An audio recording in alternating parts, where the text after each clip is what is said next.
जो abnormal cells सफ़ेद रक्त कोशिकाओं में पनपते हैं उसको हम ब्लड कैंसर बोलते हैं। बच्चे को हीमोग्लोबिन कम हो जाएगा, वो पेल हो जाएगा, वीकनेस होएगी, फैटीग होएगा, टायर्डनेस होएगी, चीज़ों में मिलावट की वजह से दिक्कतें बढ़ रही हैं। बट आज ये नहीं कह सकते कि ब्लड कैंसर क्यों बढ़ता है। 98 से 99% लोगों में कोई कारण नहीं होता। फ्रोजन फूड्स का लेना, फर्टिलाइजर्स का एक्स्ट्रा यूज़ होना, तो ये सारे फैक्टर्स कंट्रीब्यूट कर सकते हैं कैंसर के प्रीडिस्पोजिशन में। Blood is everywhere in the body, so blood cancer की कोई स्टेज नहीं होती।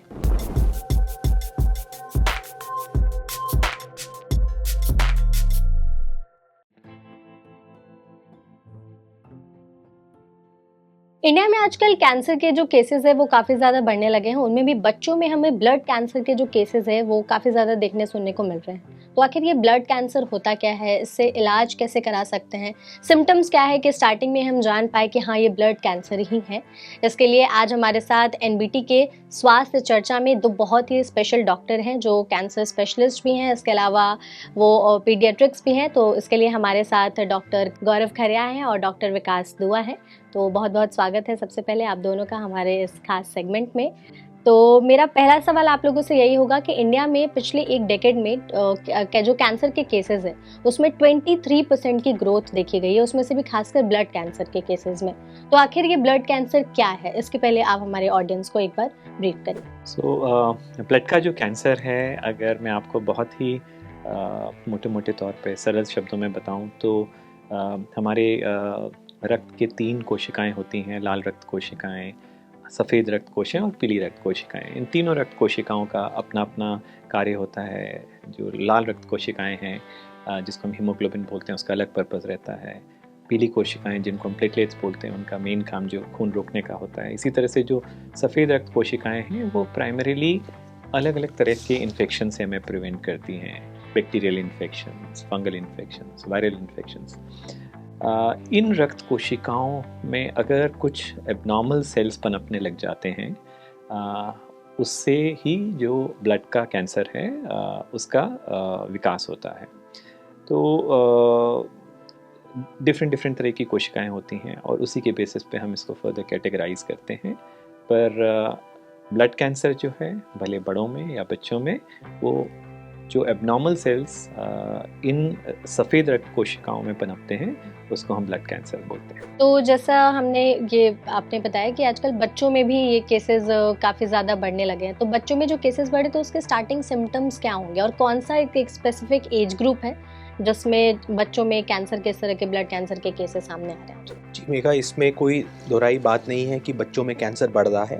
पहले हम ये बात करते थे कि एक कैंसर अस्पताल में अगर 100 मरीज़ जाते हैं तो उसमें से 3 से 5 पीडियाट्रिक एज ग्रुप के होते हैं, 95 अडल्ट एज ग्रुप के होते हैं। बट पिछले कुछ सालों में पाया गया है, देखा गया है कि बच्चों में कैंसर बढ़ रहा है। ना कि सिर्फ ब्लड कैंसर, और भी तरह के कैंसर्स बच्चों में देखे जा रहे हैं, जिसमें जैसे ब्लड कैंसर की हम बात करें तो वो most common type of cancer है बच्चों में। पर उसके अलावा सेकेंड मोस्ट कॉमन कैंसर जिसको आप सुन के थोड़े अचंभित होंगे वो ब्रेन ट्यूमर है। Brain tumour second most common cancer है बच्चों में। इस तरह से गांठों का कैंसर जिसको लिम्फोमा कहते हैं, किडनी का कैंसर, बोन के कैंसर, मसल्स के कैंसर, आई और लिवर के कैंसर भी बच्चों में पाए जाते हैं।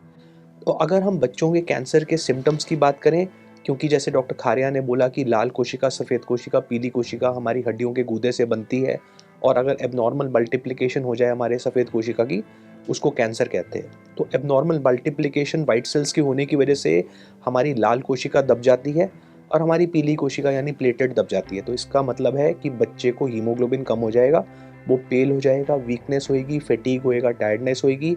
और जो इन्होंने डॉक्टर खारिया ने बोला कि प्लेटलेट की कमी की वजह से ब्लीडिंग हो सकती है, प्लेटलेट हमें ब्लीडिंग रोकते हैं, तो प्लेटलेट की कमी की वजह से, ब्लीडिंग होने की वजह से ये बच्चे कई बार हमारे पास ब्लीडिंग सिम्टम्स से आते हैं। और abnormal multiplication of white cells की वजह से आपके नॉर्मल गुड हेल्दी सेल्स कम हो जाते हैं, इसलिए इन्फेक्शंस के लिए प्रोन हो जाते हैं। तो अगर हम संक्षेप में समझाएं सिम्टम्स, तो हीमोग्लोबिन कम होना, प्लेटलेट कम होना, वाइट सेल्स के मल्टीप्लाई करने की वजह से इन्फेक्शंस, ब्लीडिंग और वीकनेस के तरह से ये मरीज़ हमारे पास प्रेजेंट करते हैं।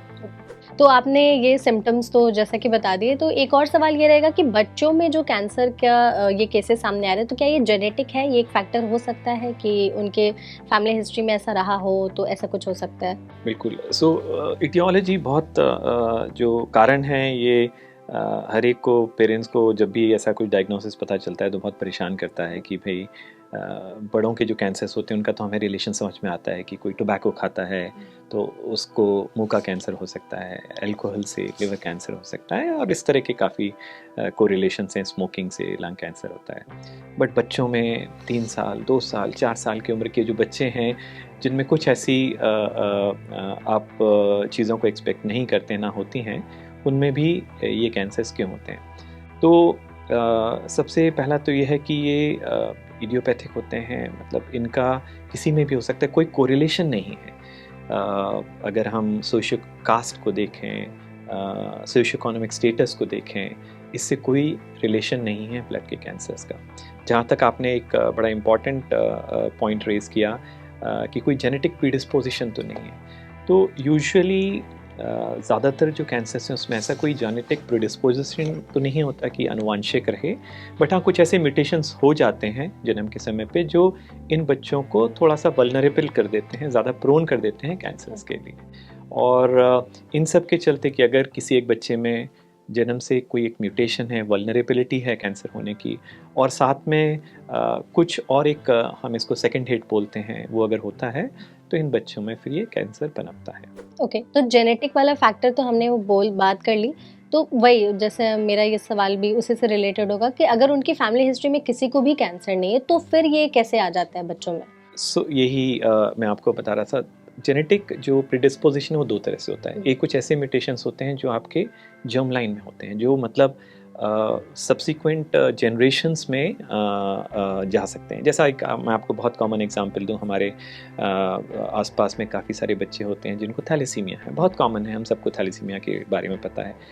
थैलेसीमिया एक ऐसा म्यूटेशन है जो कि ट्रांसमिट हो सकता है, it is transmitted from parents to kids. वहाँ पर ऐसा हम ऐसा एक्सपेक्ट करेंगे कि अगर किसी बच्चे को है तो हो सकता है उसके पेरेंट्स या उसके जो कज़न्स हैं उनमें भी उसी तरह की बीमारी हो। बट ब्लड कैंसर्स में जो म्यूटेशंस होते हैं ये जर्म लाइन नहीं होते हैं, ये म्यूटेशंस होते हैं, ये जन्म के समय कुछ छोटा मोटा ऐसा विकार हो जाता है, एक म्यूटेशन हो जाता है जिसके कारण उस पर्टिकुलर बच्चे में कैंसर पनपता है। इसके अलावा कुछ रेयर ओकेजन्स ऐसे होते हैं जहाँ पर फेमिलियल कैंसर प्रीडिस्पोजिशन होता है, जहाँ कुछ परिवारों में कुछ एक ऐसे म्यूटेशंस होते हैं जिनसे कि ना सिर्फ ब्लड कैंसर बट उन परिवारों में काफ़ी कैंसर्स, कोलोन कैंसर और बाकी के ब्रेस्ट कैंसर का भी प्रीडिस्पोजिशन बढ़ जाता है।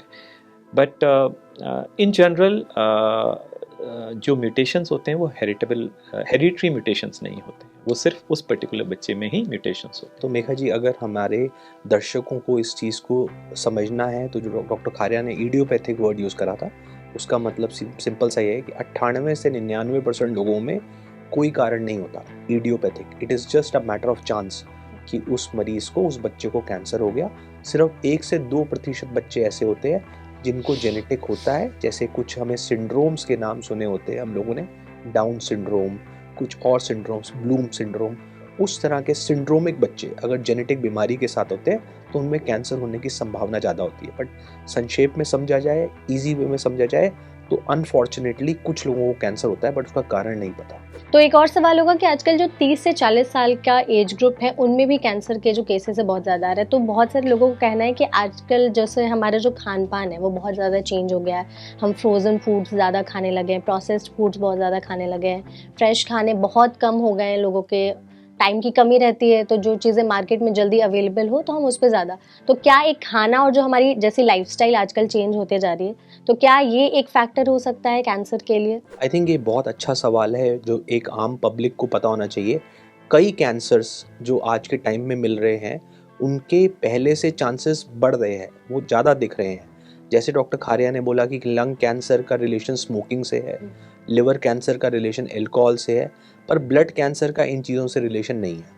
बट काफ़ी पॉस्टुलेशंस रखी गई हैं कि पॉल्यूशन, खाने पीने की वजह से, चीज़ों में मिलावट की वजह से दिक्कतें बढ़ रही हैं, बट आज हमें उसका जवाब 100% नहीं है कि क्या चीज़, ये लाइफस्टाइल जो हमारे चेंज हुए हैं, क्या इसकी वजह से कैंसर बढ़ रहा है, क्या स्ट्रेस की वजह से कैंसर बढ़ रहा है, क्या स्मोकिंग की वजह से ब्लड कैंसर बढ़ रहा है, क्या बच्चों में ब्लड कैंसर जो हो रहा है उनके पेरेंट्स स्मोक करते हैं उस वजह से बढ़ रहा है। तो ये पोस्टुलेशंस रखी गई हैं, बट आज जब हम बात कर रहे हैं 2024 में, हमें इस चीज़ का ब्लड कैंसर से रिलेशन पता नहीं है। हो सकता है अगले 5 से 10 साल में कोई हमारे पास पोस्टुलेशन सामने एक सही फॉर्म में आए कि हाँ इसका रिलेशन है, बट आज ये नहीं कह सकते कि ब्लड कैंसर क्यों बढ़ता है। एक ऐसा भी देखा गया है मेघा कि अगर हम बाकी के कंट्रीज़ का देखें कि कैंसर का क्या ट्रेंड रहा है जो डेवलप्ड कंट्रीज़ में, तो किसी भी डेवलप्ड कंट्री का, यूएस का, यूरोप का अगर हम देखें तो उन कंट्रीज़ में भी ऐसा एक फेज़ था जब कैंसर पीक किया, all types of cancer as doctor Vikas has suggested, सारे कैंसर्स, और फिर जाके वो प्लेट्यू करता है। और जब कैंसर्स का इंसिडेंस बढ़ता है किसी भी कंट्री में, वो देखा जाता है कि वो उस कंट्री के विकास का समय रहता है, सो डेवलपिंग फेज़ रहता है। और ऐसा एक ये भी एक पोस्टुलेशन है कि इंडिया जो है वो अभी उस विकास के दर से गुज़र रहा है, और उस विकास के समय में काफ़ी सारे ऐसे एनवायरमेंटल फैक्टर्स होते हैं, जैसा आपने कुछ को हाईलाइट किया, फ्रोज़न फूड्स का लेना, फर्टिलाइज़र्स का एक्स्ट्रा यूज़ होना, है ना। तो ये सारे फैक्टर्स जो हैं ये कंट्रीब्यूट कर सकते हैं कैंसर के प्रीडिस्पोजिशन में। ओके तो एक और कॉमन सवाल ये रहता है कि जैसे कैंसर शब्द सुनते ही लोगों के दिमाग में ये आता है कि शायद बाल कटवाने, बहुत ही कॉमन है कि बाल कटवाने पड़ेंगे, तो क्या ब्लड कैंसर के केसेस में भी ऐसा होता है कि हेयर से कुछ रिलेशन होता है क्या? बिल्कुल, देखिए कोई सा भी कैंसर हो, उसका जो ट्रीटमेंट है ज़्यादातर कैंसर्स का वो 3 बेसिकली तरह से हम करते हैं, कीमोथेरेपी, रेडियोथेरेपी और सर्जरी। अगर आज हमारा जैसे चर्चा का विषय ब्लड कैंसर है, तो ब्लड कैंसर में कीमोथेरेपी बहुत इम्पॉर्टेंट आम होता है, that's the main treatment. Chemotherapy जो ब्लड कैंसर्स में हम यूज़ करते हैं वो इंटेंस कीमोथेरेपीज़ होती हैं, और उनसे ये एक्सपेक्टेड हमेशा होता है कि जो हेयर लॉस है, एक्चुअली जो कीमोथेरेपी होती है उससे जो भी फास्ट ग्रोइंग टिश्यूज़ हैं हमारे यहाँ, जैसे मुंह के अंदर का जो म्यूकोसा है, इसी तरह से जो बाल हैं, तो ये सबसे ज़्यादा इफेक्ट होता है ना। और इसीलिए हम देखते हैं कि जब बच्चों को इनको या पेशेंट्स को जब भी हम कीमोथेरेपी देते हैं तो छाले बन जाते हैं मुंह में, और हेयर फॉल भी उसी कारण से एक्सपेक्टेड होता है। बट थोड़ा सा उनको ये बताना ज़रूरी है बच्चों को कि ये टेम्प्रेरी चीज़ें हैं। जैसे ही ट्रीटमेंट ख़त्म होता है, ये कीमोथेरेपी जो इंटेंस वाली कीमोथेरेपी फेज़ है वो ख़त्म होता है, जो कि 5 से 6 महीने लास्ट करता है। उसके बाद से 2-3 महीनों में ये सारे सिम्टम्स रिकवर कर जाते हैं, बाल वापस से सारे आ जाते हैं। तो उन बच्चों को आप बिल्कुल भी डिफ्रेंशिएट नहीं कर सकते हैं बाकी बच्चों से। ओके तो आपने एक टर्म यूज़ किया यहाँ पे, इंटेंस कीमोथेरेपी। तो ऐसा बहुत सारे लोग बोलते हैं कि जब भी कैंसर का इलाज होता है मोस्टली कीमोथेरेपीज़ में, तो बहुत पेन होता है लोगों को। और तो इसके बारे में, उसके अलावा मेरा एक और एड ऑन क्वेश्चन रहेगा इसमें कि आपने कहा कि म्यूकोसाइटिस के केसेस भी, ये जो आफ्टर इफेक्ट्स होते हैं कि कैंसर के बाद मुंह में छाले पड़ जाना, तो लोग फिर सॉलिड फूड कंज्यूम नहीं कर पाते हैं, तो ये दोनों टॉपिक पे भी एक बार बात करेंगे। तो पहले वो कि जो दर्द बहुत ज़्यादा होता है कि कीमोथेरेपी, रेडियोथेरेपी में, तो इस पेन का जो है वो क्या मिथ है या सच है? बिल्कुल एक मिथ है, ये गलत धारणा है कि कीमोथेरेपी पेन लेकर आती है। कीमोथेरेपी का सिंपल भाषा में बात करें तो मतलब है दवाई, ओरल दवाई या इंजेक्टेबल दवाई। कीमोथेरेपी से कोई पेन नहीं होता, किसी तरह का पेन महसूस नहीं होता। बट हाँ, कीमोथेरेपी की वजह से, जो इंटेंस कीमोथेरेपी वर्ड यूज़ करा, उसकी वजह से हमारे वाइट सेल्स कम हो जाते हैं कुछ टाइम के लिए, हमारे न्यूट्रोफिल्स कम हो जाते हैं। तो उसकी वजह से जो दूसरा पॉइंट आपने लिया कि मुंह में छाले आ जाते हैं, न्यूट्रोफिल्स कम होने की वजह से छाले आ जाते हैं, जो डॉक्टर खारिया ने जैसे बोला वो टेम्पररी होते हैं। जैसा ही उस कीमो का इफेक्ट ख़त्म हुआ, मुंह के छाले हील कर जाते हैं। तो उस टेम्पररी फेज़ में मुंह में छाले होने की वजह से, म्यूकोसाइटिस होने की वजह से माउथ में पेन रह सकता है, सॉलिड लेने में दिक्कत आ सकती है, लिक्विड डाइट पे रहना पड़ सकता है, कई बार आपको इंजेक्टेबल न्यूट्रिशन भी देना पड़ सकता है। बट बॉडी में पेन या कहीं और पेन कीमोथेरेपी से नहीं होता, इस मिथ को हमें निकालना चाहिए दिमाग से। ओके एक और सवाल रहेगा कि आजकल जैसे लोग टैटूज काफ़ी ज़्यादा बनवाते हैं, तो एक वो कॉमन लोग बोलते हैं कि शायद टैटू बनवाने की वजह से, मतलब आप अगर अच्छी जगह नहीं जा रहे हो, बनवा रहे हो, तो ये भी एक कॉमन चीज़ है ब्लड कैंसर से के लिए? टैटू का जितना कि मुझे अंदाज़ा है, टैटू का 2-3 चीज़ें इंपॉर्टेंट रहती हैं। फर्स्ट ऑफ ऑल कि कितना सेफली हम जो नीडल हैं उसको यूज़ कर रहे हैं, उससे बाकी सारे इन्फेक्शंस का रिस्क रह सकता है। और जो एक उसमें डाई यूज़ करते हैं, अगर वो ठीक तरह की नहीं है, जो हम इंक यूज़ करते हैं या डाई बोल सकते हैं आपको, तो उससे जो स्किन कैंसर है उसका प्रीडिस्पोजिशन ज़्यादा बढ़ता है। बट डायरेक्ट कोरिलेशन उसका ब्लड कैंसर से, उसका ऐसा डायरेक्ट कोरिलेशन ब्लड कैंसर से नहीं है। ओके, ठीक है। तो एक और मेरा इसी से रिलेटेड सवाल रहेगा कि जैसे आपने बताया कि बहुत सारे इलाज होते हैं, कीमोथेरेपी, रेडियोथेरेपी, तो इसके बारे में थोड़ा ब्रेक डाउन करके समझाइए कि एग्जैक्टली कौन-कौन से इलाज होते हैं, क्या प्रोसेस होता है उनका? देखिए, अगर हम ब्लड कैंसर्स की जो बात कर रहे हैं, तो मैंने आपको पहले भी बताया कि जो मेन ट्रीटमेंट आम होता है ब्लड कैंसर्स में, है ना, वो कीमोथेरेपी होता है। सॉलिड कैंसर्स होते हैं, किसी को कहीं गांठ है कहीं है तो सर्जरी होती है। बट ब्लड कैंसर्स में चूँकि ब्लड हर जगह बॉडी में सर्कुलेट कर रहा है, सर्जरी से कोई बेनिफिट नहीं होगा, तो कीमोथेरेपी से ही सबसे ज़्यादा इन बच्चों को, इन पेशेंट्स को फ़ायदा होता है। कीमोथेरेपी डिपेंड करती है कि किस प्रकार का कैंसर है ना। ब्लड कैंसर्स कॉमनली 3-4 तरह के होते हैं और उनके बेसिस पे ही हम कीमोथेरेपी डिसाइड करते हैं। कीमोथेरेपी जो है वो मैंने आपको बताया, यूजुअली जो ब्लड कैंसर्स होते हैं उनमें एक इंटेंस फेज़ रहता है, जो जहां आप हॉस्पिटल बेस्ड कीमोथेरेपी देते हैं। इंटेंस का मतलब ये होता है कि फ्रीक्वेंसी थोड़ी सी ज़्यादा होती है, इंजेक्टेबल कीमोथेरेपी होती है, और जो अभी डॉक्टर विकास ने आपको बताया वो कॉम्प्लिकेशन थोड़े से ज़्यादा होते हैं।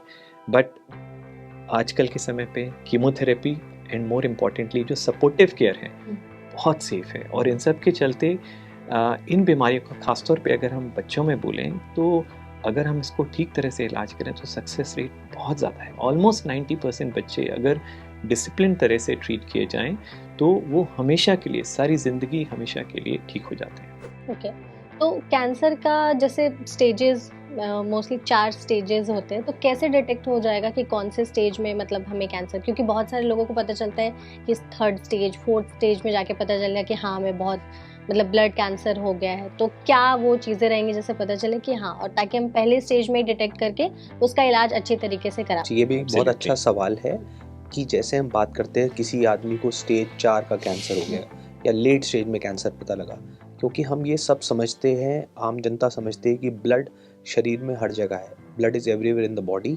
सो ब्लड कैंसर की कोई स्टेज नहीं होती, उसकी टाइप होती है। जो ब्लड कैंसर का टेक्निकल नाम है उसको ल्यूकीमिया कहा जाता है, और वो 2 प्रकार के, एक्यूट जो तेज़ी से आने वाला, और जो स्लो बनने वाला वो क्रॉनिक। फिर एक्यूट ल्यूकीमिया फर्दर 2 टाइप के, और क्रॉनिक ल्यूकीमिया फर्दर 2 टाइप के होते हैं। तो इनकी कोई स्टेज नहीं होती, टाइप्स होती हैं। आप कुछ सिंपल ब्लड टेस्ट या बोन मैरो टेस्ट के माध्यम से, बोन मैरो टेस्ट करने के माध्यम से कुछ सैंपल्स लेके आप पता लगा सकते हैं कौन से टाइप का कैंसर है।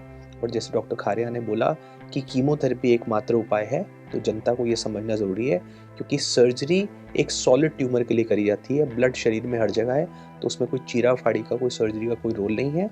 इसी तरह से किसी आदमी को ब्लड कैंसर अगर ब्रेन में चला जाता है, रेयरली ऐसा हो जाता है, तो उनमें कुछ लोगों को ब्रेन में रेडिएशन दी जा सकती है। तो सिर्फ कीमोथेरेपी एकमात्र उपाय है, प्लस माइनस कुछ लोगों को रेडिएशन की आवश्यकता पड़ती है, और सर्जरी का ब्लड कैंसर में कोई भी रोल नहीं है। ओके, तो जो आपने रेडिएशन की बात की, तो ये इसका प्रोसेस कैसे है, क्या है? मतलब कीमोथेरेपी तो डॉक्टर ने बता दिया हमें, आप एक बार रेडिएशन के बारे में भी थोड़ा सा वो चीज़ें। हमारे को ब्लड कैंसर जो है वो हमारे ब्लड से 2 जगह बाहर जा सकते हैं। एक ब्रेन में, हमारे ब्रेन और ब्लड के बीच में एक झिल्ली होती है जिसको ब्लड ब्रेन बैरियर कहते हैं। 5 से 10% लोगों को ये cancer cell blood brain barrier को क्रॉस करके ब्रेन में जा सकते हैं। तो जिनको ब्रेन में कैंसर चला गया और वो उम्र उनकी 18 साल से अधिक है, तो उनको ब्रेन में रेडिएशन थोड़े दिन के लिए दी जाके ब्रेन से कैंसर को ख़त्म कराया जा सकता है।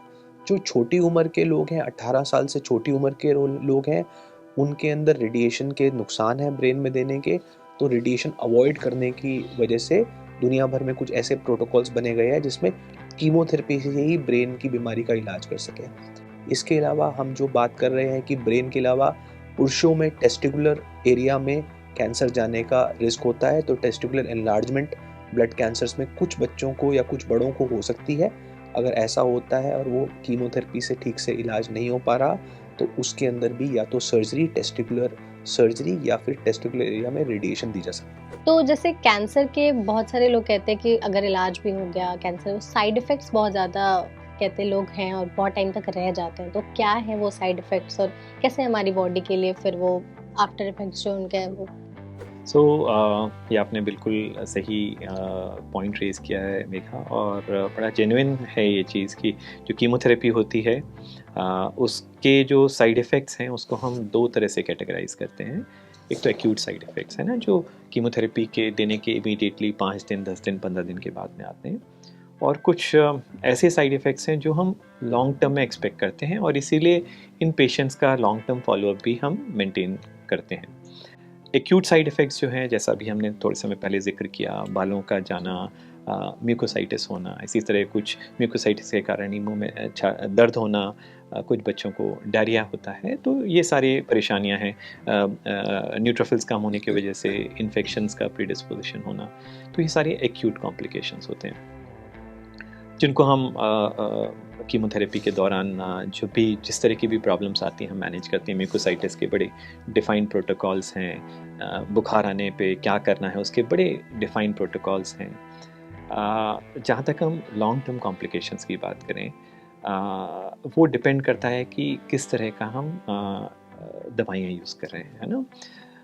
जो ब्लड कैंसर्स में है, जो दवाइयाँ यूज़ करते हैं उसके कुछ लॉन्ग टर्म कॉम्प्लिकेशंस होते हैं जिसके लिए हम बच्चों को या बड़ों को रेगुलरली मॉनिटर करना पड़ता है। स्पेसिफिकली बच्चों की बात करें, जो कुछ एक एल्काइलेटिंग एजेंट्स जिनको हम बोलते हैं, वो अंडकोश पे इफ़ेक्ट करते हैं, ओवरीज या टेस्टिस पे वो इफ़ेक्ट करते हैं और फर्टिलिटी को कॉम्प्रोमाइज़ कर सकते हैं। तो ये एक इम्पॉर्टेंट चीज़ है जो पेरेंट्स को पता होना चाहिए।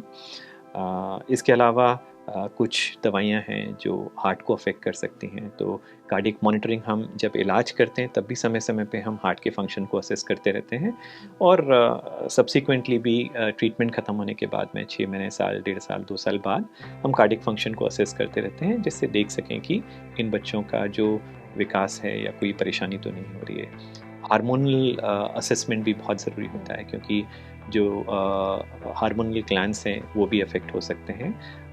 तो जैसे जैसे बच्चे बड़े होते हैं, इनका ग्रोथ हार्मोन असेसमेंट और थायराइड हार्मोन असेसमेंट, इन सब का भी हमें रेगुलर असेसमेंट करना होता है, और ज़रूरत पड़ने पे रिप्लेसमेंट हार्मोन और रिप्लेसमेंट थेरेपी देनी होती है। बट मोटे मोटे तौर पे आजकल जो दवाइयाँ हैं वो काफ़ी सेफ़ हैं। जो एक्सपेक्टेड कॉम्प्लिकेशंस हैं, both immediate and long term complications, वो काफ़ी कम हैं, और अगर होते भी हैं तो मैनेजेबल हैं। तो जैसे हमने बात की कि 4 स्टेजेस होते हैं कैंसर के, तो अगर किसी को कैंसर हो गया है तो उनकी बॉडी में फिर क्या-क्या उस टाइम चेंजेस आएंगे ड्यूरिंग कैंसर, और फिर कैंसर के इलाज के दौरान क्या-क्या चेंजेस? ड्यूरिंग कैंसर जो ऑर्गन आपका इन्वॉल्व है, जैसे किसी महिला को ब्रेस्ट कैंसर है तो ब्रेस्ट में सूजन आना, जिनको लंग कैंसर है खांसी रहना, ब्रेथलेसनेस होना, लिवर कैंसर है उसमें जॉन्डिस होना, तो ऑर्गन इन्वॉल्वमेंट के हिसाब से आपको चेंजेस आते हैं। और कीमोथेरेपी की वजह से जो साइड इफ़ेक्ट्स इमीडिएट आ सकते हैं डॉक्टर खारिया ने आपको बताई दी है, और लॉन्ग टर्म साइड इफ़ेक्ट्स भी इनकी वजह से हो सकते हैं। तो जैसे हमने बात की कैंसर के, तो आप जैसे इलाज की आपने कहा कि एक फिर नया तरह का कोई इलाज आया है जो ज़्यादा इफ़ेक्टिव है, तो उसके बारे में भी एक बार थोड़ा। देखिए, साइंस बहुत तेज़ी से, आपने बताया कि बीमारियां बहुत तेज़ी से बढ़ रही हैं, बट उसी रफ्तार से जो हमारा साइंस है, मेडिकल एडवांसेस हैं, वो भी हो रहे हैं। और यही ब्लड कैंसर्स में भी रिफ्लेक्ट होता है। रादर मैं कहूँगा ब्लड कैंसर एक तरह से एक रिवोल्यूशन है बाकी सारे कैंसर्स में। जो ट्रीटमेंट फॉर ब्लड कैंसर्स है, जो कन्वेंशनल कीमोथेरेपी थी, वो भी एक तरह से रिवोल्यूशन है, बिकॉज जो सक्सेस रेट पिछले 30-40 साल पहले जो सक्सेस रेट 10%, 20% हुआ करता था, वो आजकल मैंने जैसा आपको थोड़े समय पहले बताया कि अगर हम डिसिप्लिन तरह से ट्रीटमेंट करें कन्वेंशनल कीमोथेरेपी से भी, तो 90% बच्चे, 80%, 90% बच्चे हमेशा के लिए ठीक हो जाते हैं। बट जो 10-20% बच्चे बचते हैं, जिनको अनफॉर्चुनेटली जो इनिशियल ट्रीटमेंट है उससे रिस्पॉन्स नहीं आता, उनका हम क्या कर सकते हैं? तो इन बच्चों को हम थोड़ा सा और ट्रीटमेंट इंटेंसिटी बढ़ा के और उनकी बीमारी को कंट्रोल में लाके उनको हम ट्रांसप्लांट के लिए ले जाते हैं, बोन मैरो ट्रांसप्लांट, जो कि अस्थि मज्जा प्रत्यारोपण जिसको हम बोलते हैं। और इसका मकसद ये होता है कि जो शरीर का एक डिफेक्टिव अस्थि मज्जा, एक ऑर्गन डिफेक्टिव है, जैसे आप लिवर ट्रांसप्लांट हम किसी का करते हैं, अगर किसी का लिवर परमानेंटली ख़राब हो जाता है बियॉन्ड रिपेयर, तो उसका हम लिवर ट्रांसप्लांट करते हैं। इसी तरह से इन बच्चों का हम इस अंदाजे से कि डिज़ीज़ ल्यूकीमिया के कारण इनका बोन मैरो काफ़ी ख़राब हो चुका है, बार बार रिस्क आने का, ल्यूकीमिया आने का रिस्क है, इसलिए अगर हम बोन मैरो को ही रिप्लेस कर दें तो हम बीमारी को कंट्रोल कर पाएंगे। और यही औचित्य रहता है, यही उद्देश्य रहता है अस्थि मज्जा प्रत्यारोपण का इन बच्चों में। तो ये एक बहुत अच्छा एडवांसमेंट है ट्रीटमेंट ऑफ ल्यूकीमिया के लिए। इसके अलावा कुछ और बहुत ही अच्छी दवाइयाँ आई हैं जिसको हम इम्यूनोथेरेपी या टारगेटेड थेरेपी बोलते हैं, है ना। जैसे अभी थोड़े समय पहले हमने जिक्र किया कीमोथेरेपी रिलेटेड कॉम्प्लिकेशंस का, acute complications, long term complications, उनको अवॉइड करने के लिए कुछ टारगेटेड थेरेपी होती है जो कि स्पेसिफिकली कीमोथेरेपी हार्मफुल ये जो कैंसर सेल्स हैं उसके अलावा कुछ नॉर्मल टिश्यू को भी इफेक्ट करता है, बट जो टारगेटेड थेरेपी है वो सिर्फ टारगेट करता है कैंसर सेल को। सो ऑब्वियसली जो बाकी के शरीर को उससे नुकसान है वो काफ़ी कम होता है। और इन टारगेटेड थेरेपी आने के कारण जो कॉम्प्लिकेशंस हैं वो काफ़ी कम हो गए और सक्सेस रेट भी काफ़ी इम्प्रूव हुआ है। तो जैसे आपने बोन मैरो ट्रांसप्लांट के बारे में बताया, तो बहुत बार ऐसा होता है कि बोन मैरो ट्रांसप्लांट में डोनर्स को लेकर के काफ़ी ज़्यादा चीज़ें लोगों में कॉम्प्लिकेशंस होती हैं। तो कौन एग्जैक्टली है जो ये डोनर बन सकते हैं, उसके बारे में एक बार थोड़ा सा ब्रीफ कर दीजिए। बहुत अच्छा सवाल है। दो तरह के ट्रांसप्लांट कोई एक ट्रांसप्लांट फिजिशियन करता है, जैसे हम लोग हैं। एक ऑटोलोगस ट्रांसप्लांट होता है, एक एलोजेनिक। ऑटोलोगस मतलब अपने ही स्टेम सेल्स को यूज़ करना, जो ब्लड कैंसर में नहीं करा जाता। ब्लड कैंसर में एक डोनर की आवश्यकता आती है क्योंकि आपकी बोन मैरो डिफेक्टिव है, तो आपको एक हेल्दी बोन मैरो चाहिए। तो जो बेस्ट डोनर है वो भाई या बहन है। भाई या बहन से मैचिंग होना, जेनेटिक लेवल में मैचिंग होना 25 से 30% संभावना है। इसका सिंपल मतलब ये है कि अगर 100 लोगों को ट्रांसप्लांट की आवश्यकता है और उनके भाई बहन है, तो 25 से 30 लोगों को भाई बहन से डोनर मिल जाएगा, 70 से 75 को नहीं मिलेगा। तो जिनको डोनर नहीं मिलेगा या जिनका एक ही बच्चा है, उनको अनरिलेटेड डोनर सर्च करी जा सकती है उनके लिए। तो इंडिया में चेन्नई में एक रजिस्ट्री है जिसका नाम है दात्री, और वर्ल्ड वाइड रजिस्ट्रीज हैं जहाँ से आपके जेनेटिकली मैचिंग डोनर मिल सकते हैं। ज़रूरी नहीं है बट मिल सकते हैं। इसके अलावा आजकल हम लोग हाफ मैच ट्रांसप्लांट्स, मतलब फादर या मदर को डोनर लेके भी ट्रांसप्लांट्स कर रहे हैं।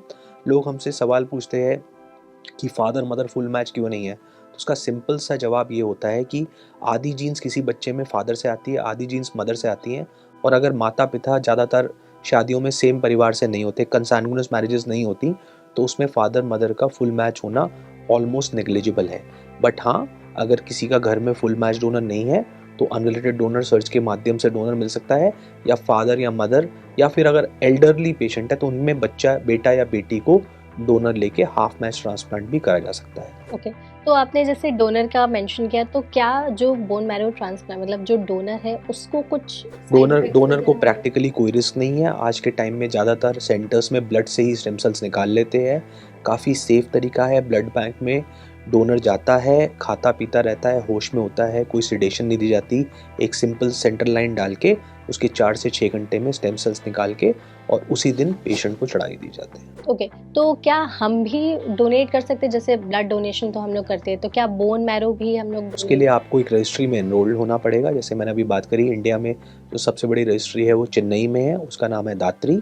आप में से कोई भी गूगल पे जाकर आप इंटरनेट के माध्यम से दात्री को सर्च करके उनको आप अप्रोच कर सकते हैं और आप एक डोनर बन सकते हैं और किसी की जान बचा सकते हैं। ओके, तो हमने एक थेरेपी की भी हम बात कर रहे थे, कीमोथेरेपी और रेडियोथेरेपी के अलावा जो फ्यूचरिस्टिक्स और थेरेपी हो सकती है जो आजकल काफ़ी ज़्यादा सक्सेसफुल भी हो रही है, तो उसके बारे में डॉक्टर आप एक बार बताइए।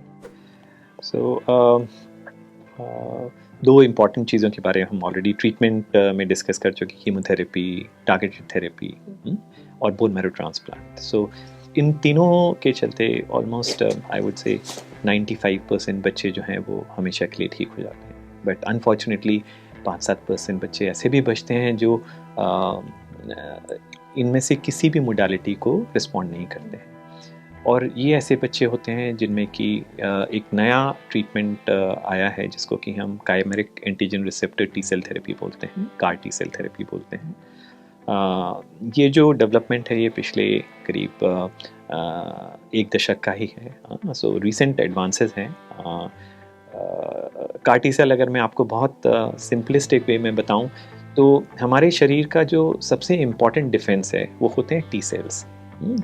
बट कैंसर इसलिए पनपता है, किसी में भी एक ब्रॉड अंडरस्टैंडिंग है कि ये जो टी सेल्स हैं जो हमेशा एक्टिव रहते हैं किसी बैक्टीरिया को आइडेंटिफाई करके किल करने के लिए, किसी वायरस को आइडेंटिफाई करके किल करने के लिए, इसी तरह से जो कैंसर पनपता है, जो सेल्स ऐसे म्यूटेट होकर कैंसर प्रीडिस्पोजिशन रखते हैं उनको भी आइडेंटिफाई करके उसको ख़त्म कर देते हैं।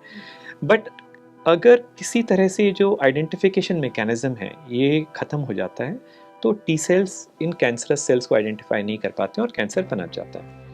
तो जो कार्टी सेल एक थेरेपी है, इसमें उद्देश्य ये रहता है कि उन टी सेल्स को हम वापस निकाल के उनको जेनेटिकली थोड़ा सा एडिट करके और उनको केपेबल बनाना कि वो दोबारा से कैंसर को आइडेंटिफाई कर सकें, भले वो ब्लड कैंसर है या सॉलिड कैंसर है जैसे रीनल कैंसर है, उसको वापस से आइडेंटिफाई करके और उसको किल कर सकें। तो ये एक बहुत इम्पॉर्टेंट थेरेपी है बिकॉज ये फिजियोलॉजिकल है ना। हम पेशेंट के अपने टी सेल्स को ही एजुकेट कर रहे हैं वापस से कैंसर को आइडेंटिफाई करके और किल करने के लिए। इसको हम chimeric antigen receptor T cell therapy बोलते हैं। किसी भी नई थेरेपी जब भी कोई आती है उसका अपना एक स्टेज ऑफ डेवलपमेंट होता है, तो कार्टी सेल थेरेपी भी अभी उसी स्टेज से गुजर रही है। हमारे देश में भी पिछले साल से ये थेरेपी अवेलेबल है, बट अनफॉर्चुनेटली बच्चों के लिए लेस देन 15 ईयर्स के लिए ब्लड कैंसर्स के लिए अभी अवेलेबल नहीं है। पर हम लोग एज अ ग्रुप काफ़ी ज़्यादा प्रयास कर रहे हैं कि जल्दी से जल्दी इस थेरेपी को भी हम अपने बच्चों के लिए ला सकें। ओके, तो मेरा एक लास्ट क्वेश्चन रहेगा कि आज के टाइम पे जैसे हमने पहले भी डिस्कस किया कि हमारी लाइफस्टाइल में इतने ज़्यादा चेंजेस है, खाना इतना ज़्यादा हमारा खाने का जो स्टाइल है वो चेंज हो चुका है, तो आज के टाइम पे हम अपनी लाइफस्टाइल कैसे रखें ताकि फ्यूचर में या कभी भी हम कैंसर का जो खतरा है वो हमारे शरीर में होने से बचे? तो क्या वो लाइफस्टाइल रख सकते हैं हम अपनी? हम दोनों एज ऑन्कोलॉजिस्ट एक सिंपल सा मैसेज जनता को देना चाहेंगे, क्योंकि कई कैंसर्स में हमें कारण नहीं पता। जैसे डॉक्टर खारिया ने बोला, डेवलपमेंटल फेज से जो कंट्रीज़ गुजर रही हैं या गुजर चुकी हैं उस टाइम में कैंसर ज़्यादा पता लगा है, तो हो सकता है इसका रिलेशन हमारे लाइफस्टाइल से हो, हमारे खान पीन से हो। तो अगर हम हेल्दी खाना खाएं, हेल्दी लाइफस्टाइल जिएं, तो हो सकता है हम कैंसर को पे जीत हासिल कर सकें। हमारे पास ट्रीटमेंट उपलब्ध है, हमारे पास बेटर मोडालिटीज़ उपलब्ध हैं किसी को कैंसर हो जाए तो, बट सबसे बेहतर यही है कि हमें कैंसर होए ना। सो prevention is always better than the cure. तो अगर हम अपने लाइफस्टाइल को बेटर करें, वैसे ही आज के टाइम में स्ट्रेस बहुत है जीवन में, अपने खान पीन को हम बेटर करें, अपना स्ट्रेसफुल लाइफस्टाइल को थोड़ा सा बेटर करें, तो शायद हम काफ़ी बीमारियों से मुक्त हो पाएँ, काफ़ी बीमारियों से जीत पाएँ, और हो सकता है उनमें से कैंसर भी एक बीमारी हो। Thank you so much doctors for being with us. I hope आपको भी ये सेशन सही लगा होगा। ये सेशन बहुत यूज़फुल है और हम उम्मीद करते हैं कि जो व्यूअर्स हैं वो इसको सुन के उनके मन में जो काफ़ी सारे सवाल हैं कैंसर्स को लेके, उन सवालों का उनको जवाब मिल पाएगा। और अगर इसके बावजूद भी कुछ परेशानी कभी भी किसी को लगती है तो एक छोटा सा मैसेज ये है कि ब्लड कैंसर स्पेसिफिकली आजकल हम लोगों as paediatric oncologist we consider it as just like any other illness. अगर हम इसको अच्छे से समय पे अगर हमें कोई भी ये पेशेंट मिल जाए और हम इसको डिसिप्लिन तरीके से ट्रीट कर पाएँ तो आउटकम्स आर जस्ट फिनोमिनल, है ना। सो डरने की ज़रूरत नहीं है, घबराने की ज़रूरत नहीं है। हम कहते हैं ना, just buckle up your shoes and move ahead, and we are all there to support these patients. I hope हमारी ऑडियंस को भी ब्लड कैंसर से रिलेटेड जितने भी क्वेरीज होंगे, जितने सवाल होंगे, उनके जवाब मिल चुके होंगे। सिम्टम्स हो, स्टेजेस हो कैंसर के या फिर उसके इलाज हो। तो एनबीटी के स्वास्थ्य चर्चा को देखने के लिए आपका बहुत बहुत धन्यवाद। आई होप आपको ये वीडियो पसंद आई होगी। तो हमारे वीडियो को और हमारे चैनल को अगर आप पसंद करते हो तो सब्सक्राइब करना बिल्कुल भी ना भूलें। Thank you. Thank you.